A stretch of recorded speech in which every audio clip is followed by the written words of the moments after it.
শুধু তোমার চোখের পানি ছেড়ে দিয়া বলে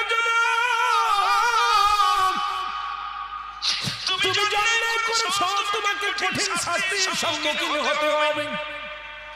যুবক বলে হুজুর আপনি যে বিচার করবেন আমি মেনে নিলাম, আমি আপনার বিচার মেনে নিব। আপনি আমিনুল মুমিনিন, আপনি সত্যের প্রতি আপনার কাছে ন্যায় বিচার পাবো। বিদ্যা বলে হুজুর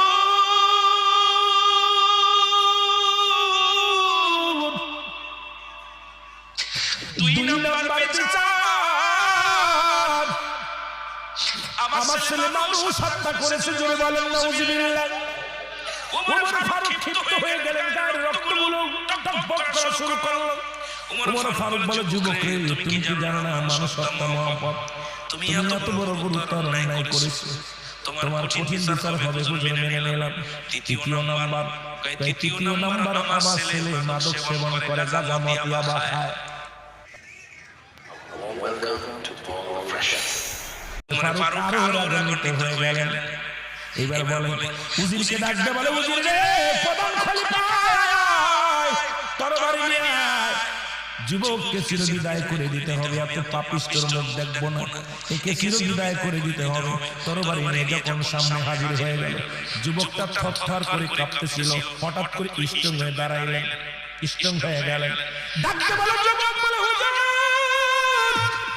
আপনি আমার যে বিচার করবেন আমি বিচার মেনে নিলাম, আপনি আমাকে যে শাস্তি দিবেন আমি মেনে নিলাম। তবে বিচারের আগে ছোট্ট একটা দাবি আমার আছে। কয় দাবি কি? কয় মরণের আগে আপনার কাছে আমার একটা দাবি।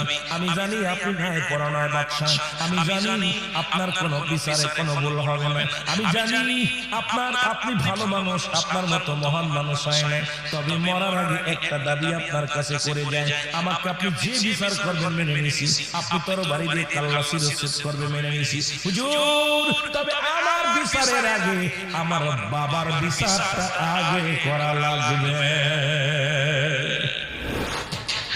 দুনিয়ার মধ্যে এত বাড়াবাড়ি কেন, এত সুদ খাও কেন, এত ঘুষ খাও কেন? আল্লাহ তোমার সম্পদের পার বানায় দিছে, কত দাড়ি পাইয়া সংসার পাইয়া পৃথিবীর মধ্যে আল্লাহ প্রতাপশালী বাদশা বানাইলেন। চারজন ব্যক্তিকে মুসলমানদের মধ্যে দুজন, কাফেরদের মধ্যে দুজন, মুসলমানদের মধ্যে দুজন আল্লাহ সারা পৃথিবীর বাদশা বানায় দিলেন।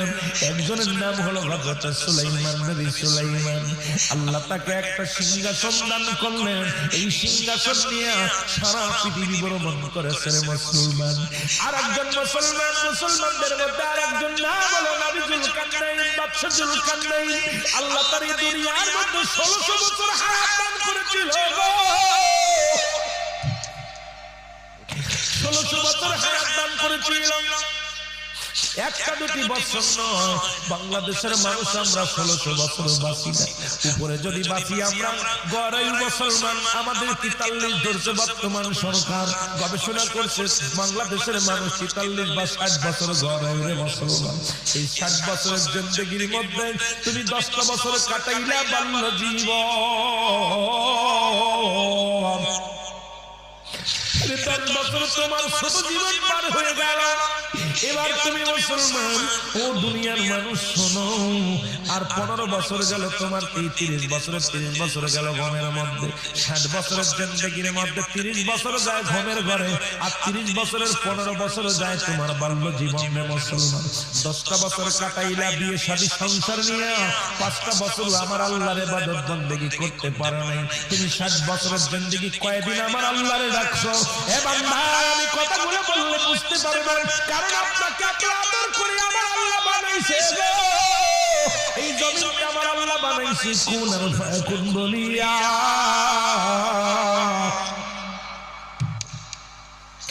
এই জমিনটা আল্লাহ বানাইছে, এই জমিনটা যে জমিনের উপরে বাড়াবাড়ি করো, এই মাটি নিয়ে বাড়াবাড়ি করো। আল্লাহ কইছে কোন আর ফায়াকুন, জমিনটা বাইরে গেছে। পাহাড়টা বানাইছে আল্লাহ কোন আর ফায়াকুন বলিয়া, রাতকে বানাইছে আল্লাহ কোন আর ফায়াকুন বলিয়া, দিনকে বানাইছে আল্লাহ কোন আর ফায়াকুন বলিয়া। এই কোরআনটাও পাঠাইছে কোরআন এখন বইবে ও বাবা তোরে আমার আল্লাহ কোরআন ফাকুন করে বানাই নাই রে